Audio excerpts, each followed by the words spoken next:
Now, BMW easily, I think, had the best exhibit. They had an entire floor to themselves, and the interesting part is that they probably had one of the largest, if not the largest exhibit there, but probably the lowest amount of cars.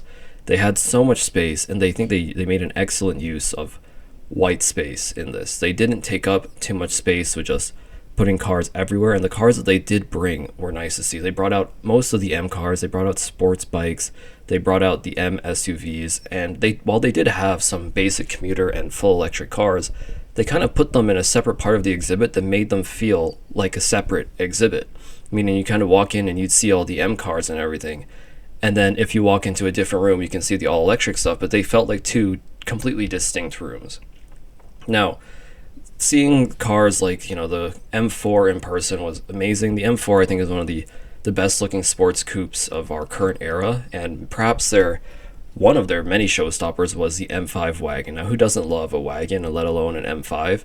This was cool because I got to sit inside the M5 wagon. That was a lot of fun. I didn't realize they let people touch some of these cars. That was cool. They had the M2 competition out, which, again, amazing to see. It's a performance monster.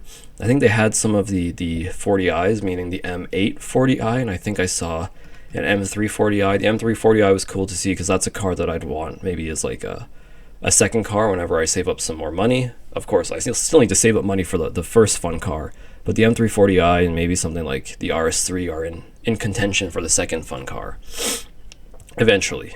And as we kept going, they had their sports SUVs out. Now, I think BMW right now is killing the game when it comes to sports SUVs. Like, for a while, I think Dodge and Jeep were on top with the Durango and the Trackhawk, and I like them a lot, but I just think BMW really deserves a shout out for what they've done with cars like the X3M, the X5M. They're very nice, very, very fast. Audi's coming up too, but BMW kind of split their section, I guess, into M cars and M SUVs on one side, and the M SUVs, they just look good. I really think we're in the golden era of performance SUVs now, where it's kind of the lines between performance cars and performance SUVs are starting to get blurred now.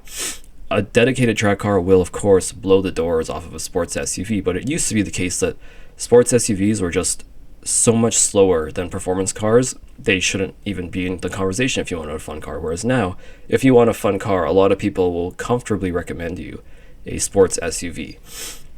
Moving on to then perhaps my second favorite exhibit was Audi.